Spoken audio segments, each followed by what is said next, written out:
Welcome to Right on Track, a songwriting podcast. Thanks to Tone for tuning in. I'm Demi Michelle Schwartz, and I'm thrilled you're joining me on my songwriting journey. So kick back and relax, don't fall flat, and remember, stay right on track.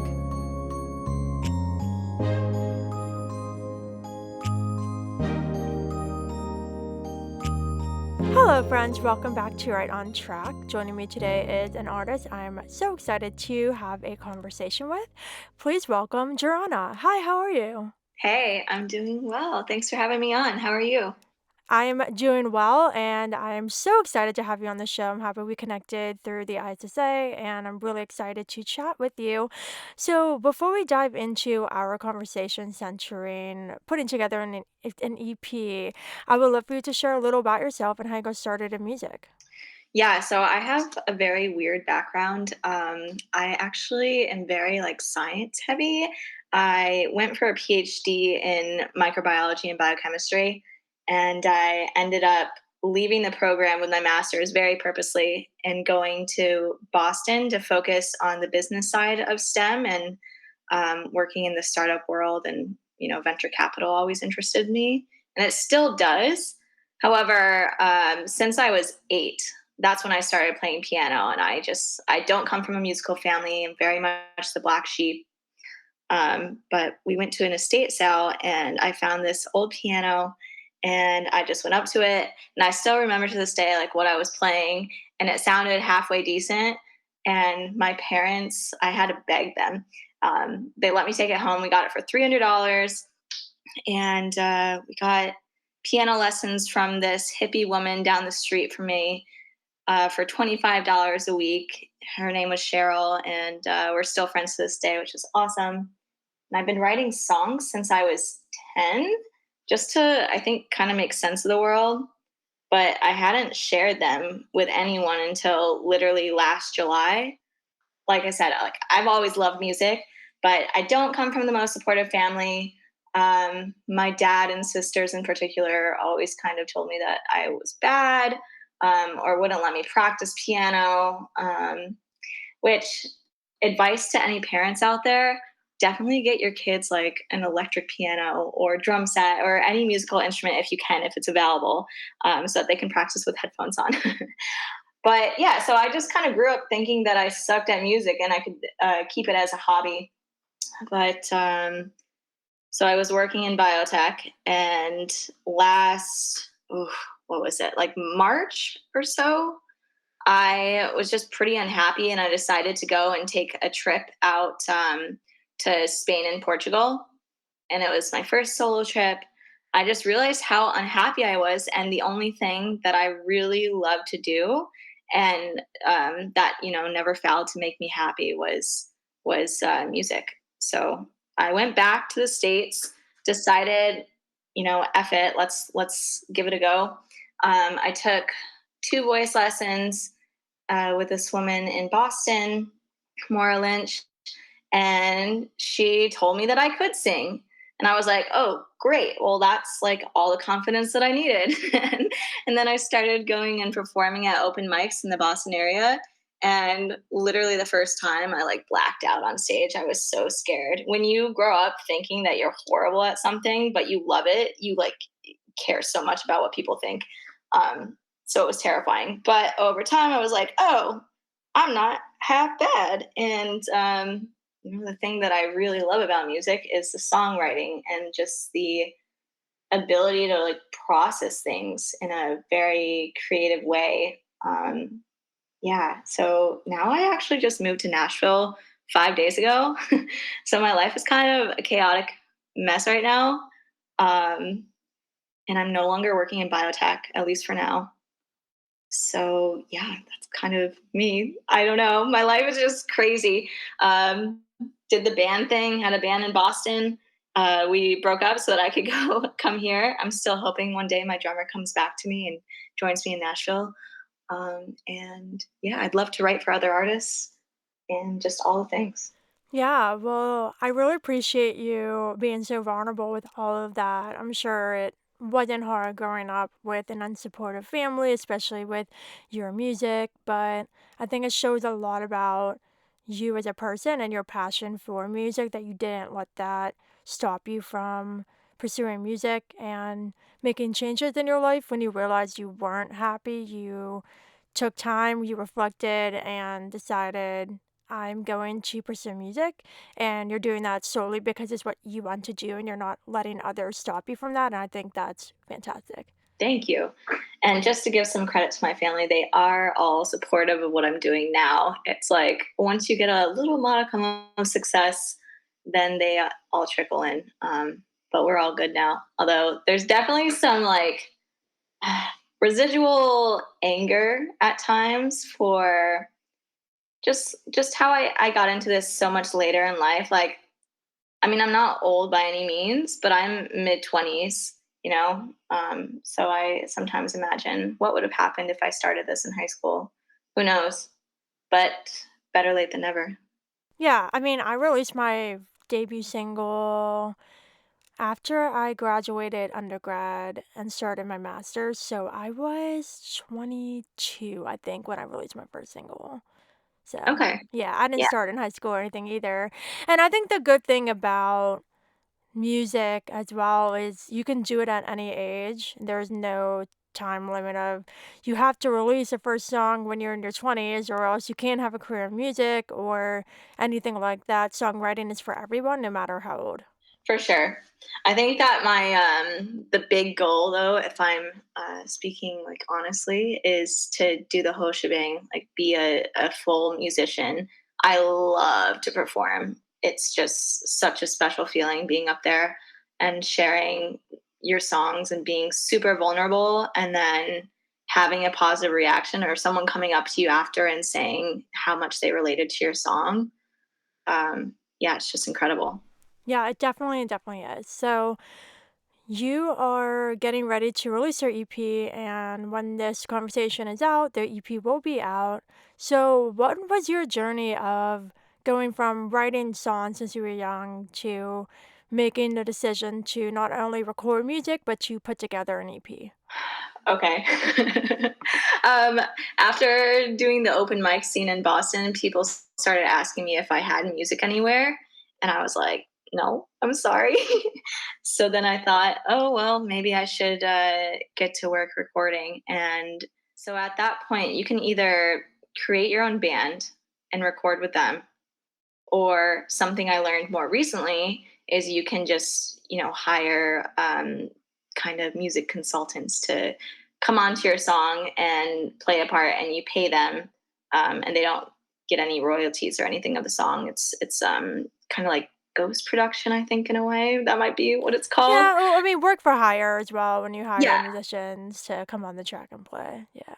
exactly. So I started by doing the band thing, and it was taking so long. Deeply love the band, love the just group mentality and the togetherness of it, and you're not alone.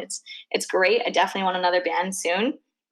But with this, they were all songs that I had written myself, before the band got together. So then I thought, okay, let's try something else. And I found Fiverr, which you're probably familiar with. Yes, yeah, yeah. Okay.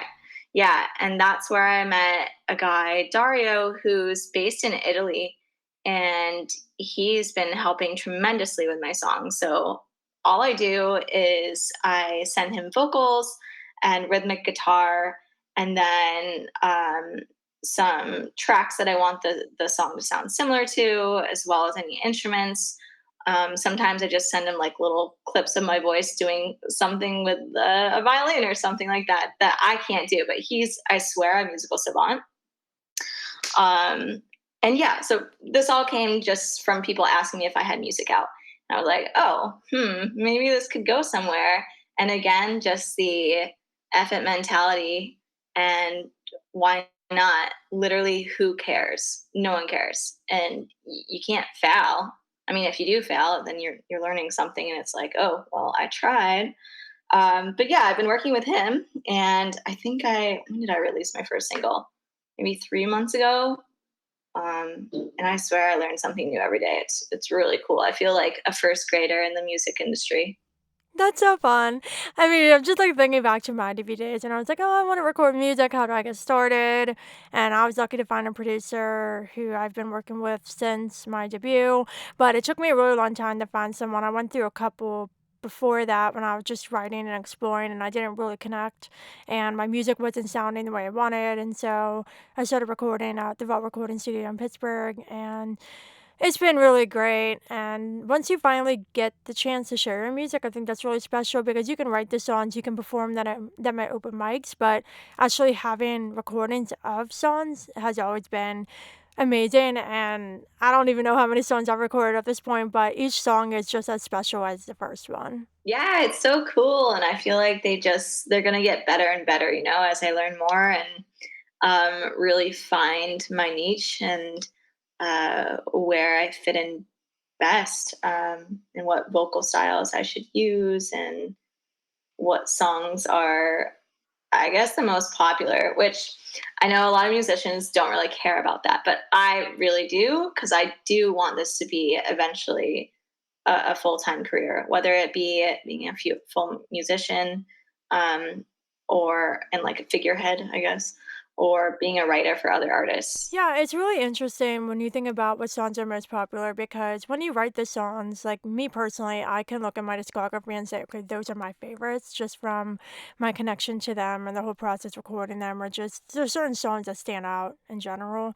But then once you release the songs and start performing them, you get feedback from listeners, and it's really cool to see what songs resonate after release because I've been surprised sometimes. Like I thought certain songs on my album would be people's favorites and then they gravitate toward others, which is really cool. And everyone has their own favorites for different reasons. And so I think that's a cool part of it once you release the project and see which songs off the EP or album listeners enjoy the most. Yeah, definitely. Yeah, I'm very excited for a bunch of other songs come out, and the rate at which I'm writing songs right now, I swear they just fall out of me.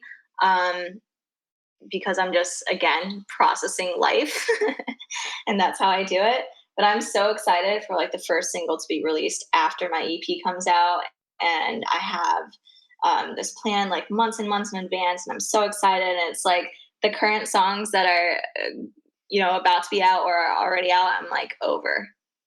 Yeah, oh no, for sure.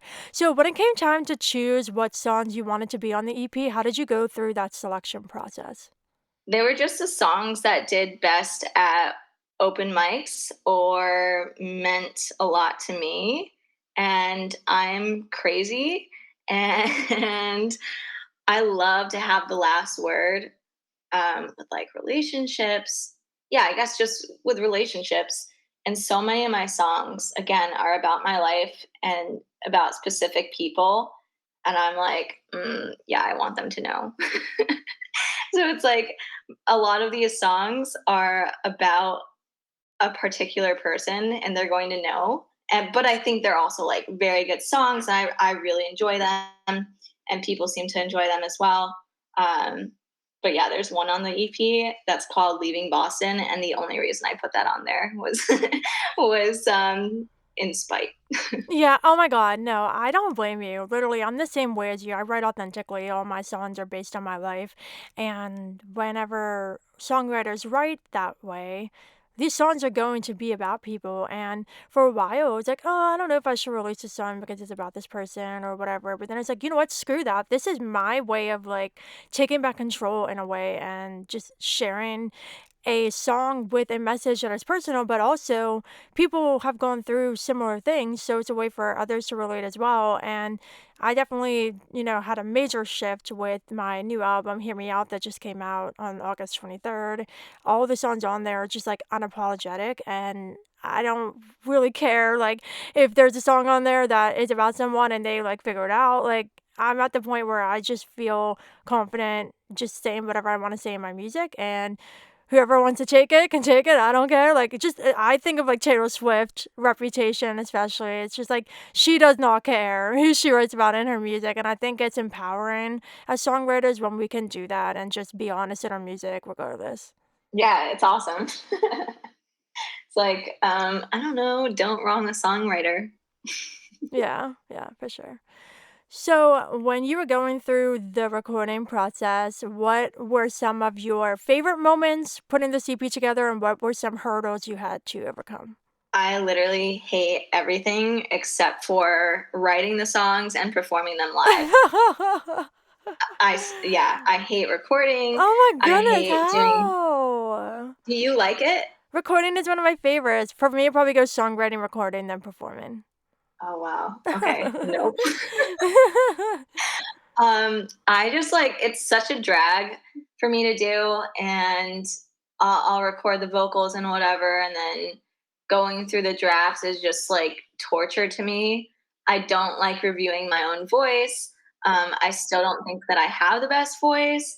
It's like, oh God, but I have to do it, and I give myself little deadlines, and yeah, that's how that goes. As quickly as possible to get it over with.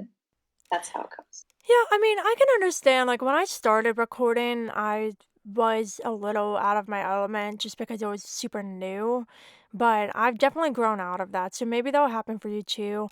I also think we have a little bit of a different experience because I actually go into a studio record and I'm hands on with the production and I do my vocals there and my producer and I work together to like do the instrumentation and sometimes I'll hire like my guitarist or my saxophonist, my drummer, whatever I'm working on that I need live music recorded for.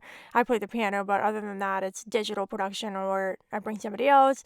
And I think it's a really different atmosphere when you're in the studio working with musicians, working with a producer, singing there versus how you're doing it. But I think like the cool thing of technology now is you can record wherever and you could work with people all over the world, which is amazing. But it is a different experience. I wonder how you would feel if you actually went into a studio to record, if you would have a similar experience of not liking it or if it would be different.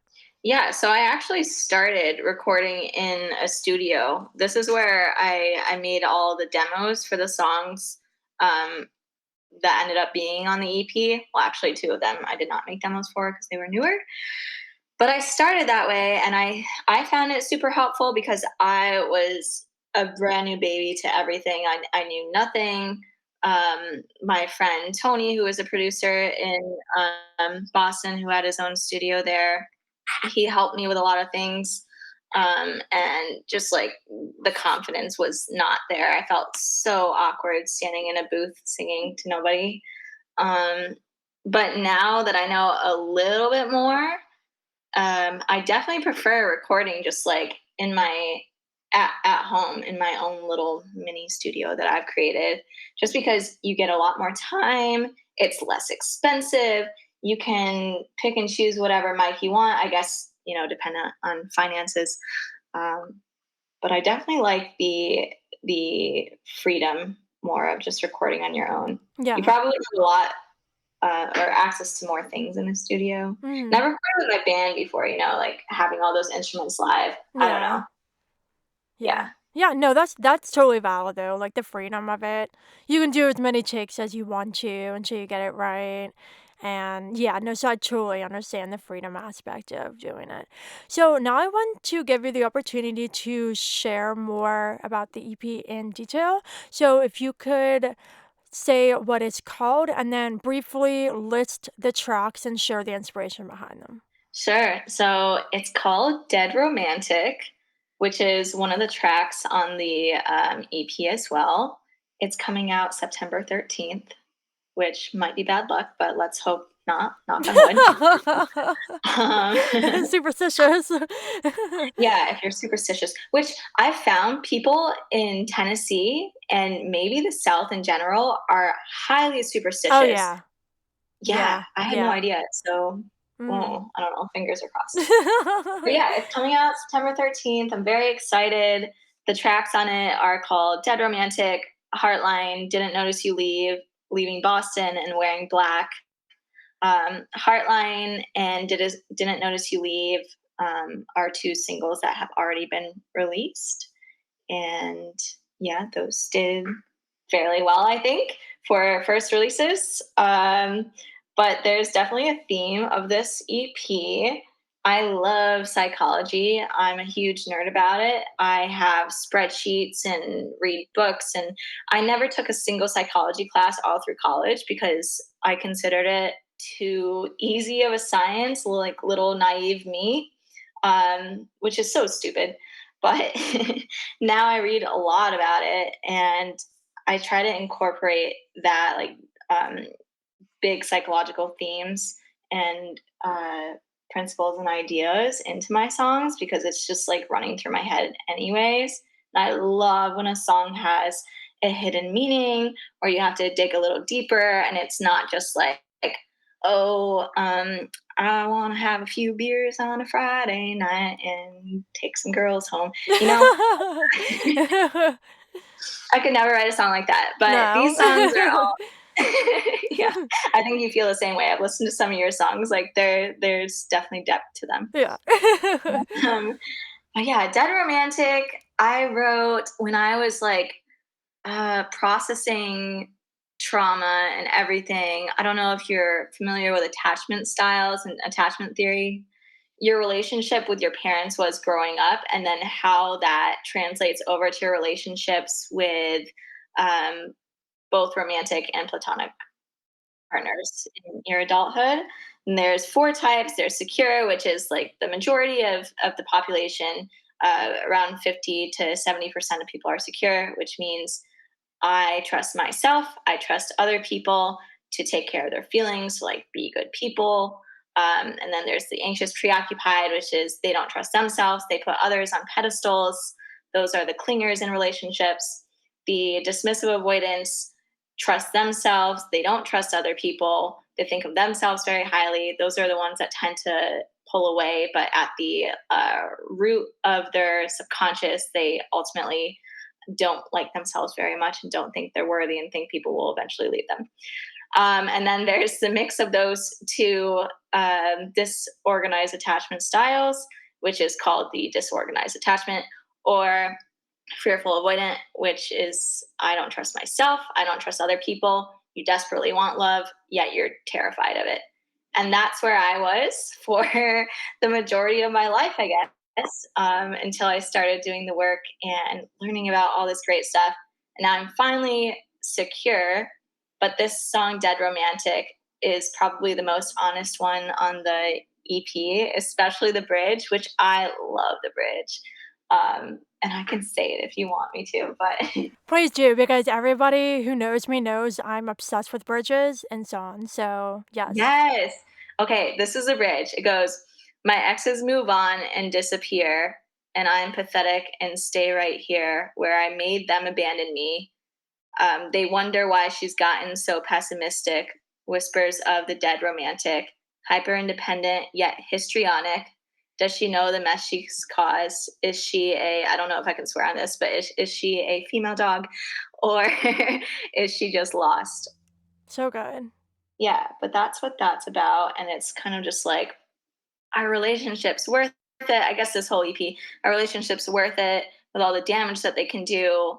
Are you worthy of it? Like, are you going to destroy someone else? Are you going to mess up the relationship?